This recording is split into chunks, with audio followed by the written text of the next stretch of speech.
So right off the top, let's talk about something that happened while the majority of you were asleep overnight. On Capitol Hill, Senate lawmakers pulling an all-nighter working to pass a $340 billion budget resolution. Talking about your money and how to use it. There are some major implications here that will affect millions of Americans. So there's the Senate plan and there is the Trump-favored plan. So let's first of all drill down on the Senate version. $150 billion for military spending, $175 billion for border security, but not included tax cuts. Senate Minority Leader Chuck Schumer had this message for Republicans after the Senate vote on their version. Here's what he had to say. Tonight, we gave Republicans one chance after another to do the right thing and put the needs of American families first. We voted on amendments to prevent any tax cuts for billionaires, paid for with cuts to Medicaid. Republicans said no.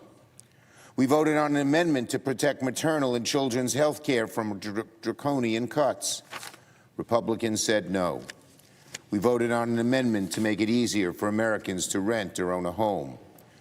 Republicans said no. Again and again and again, Republicans sent a clear and consistent message from the Senate floor. Under their agenda, billionaires win and American families lose. If Republicans continue with this reckless plan to help their billionaire buddies at the expense of American families, Democrats will make sure the American people know the truth at every opportunity. That's the voice out of the Senate, at least from the Democrat side. Let's look at what we expect in the House. We're talking about a $4.5 trillion tax cut, raising the debt ceiling by $4 trillion and calls for $1.5 trillion in spending cuts.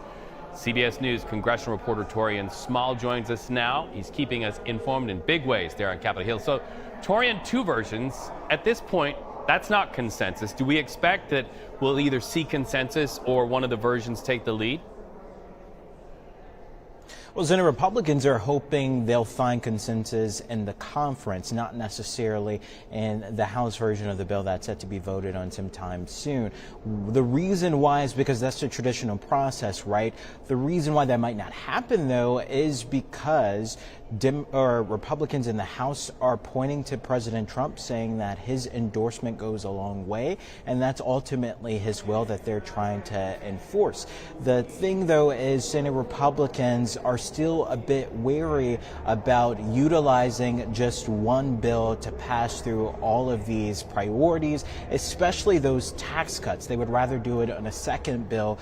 The argument from House Republican side is this is essentially one time to get this done. House Speaker Johnson says he has 218 members to whip in line. A lot of them, or a significant portion of them, are far right, and they have pushed back before in Johnson's will. So they're saying, please follow our lead, which we didn't see Senate Republicans do. I'll also mention, though, that J.D. Vance, the vice president, was on the Hill meeting with Senate Republicans, taking their temperature.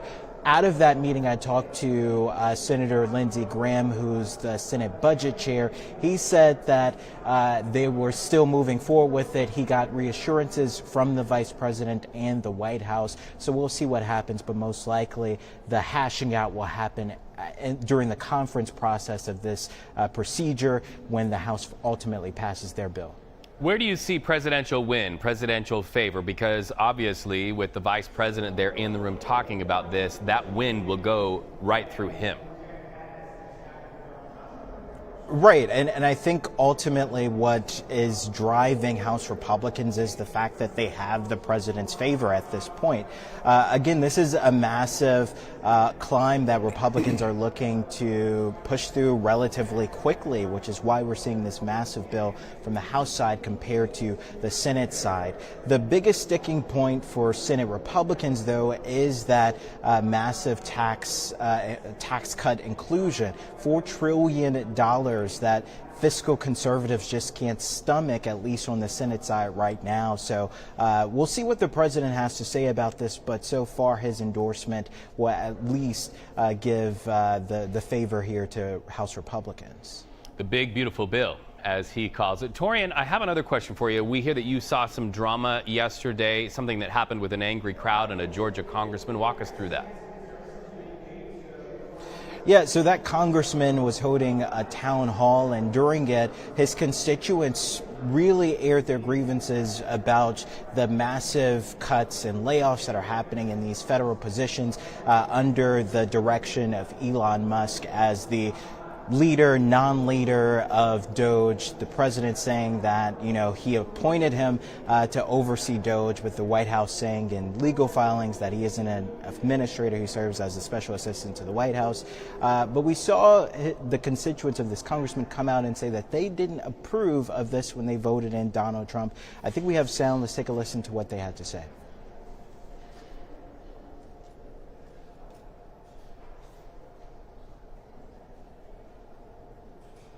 Taurean, our apologies, my friend. We don't have that.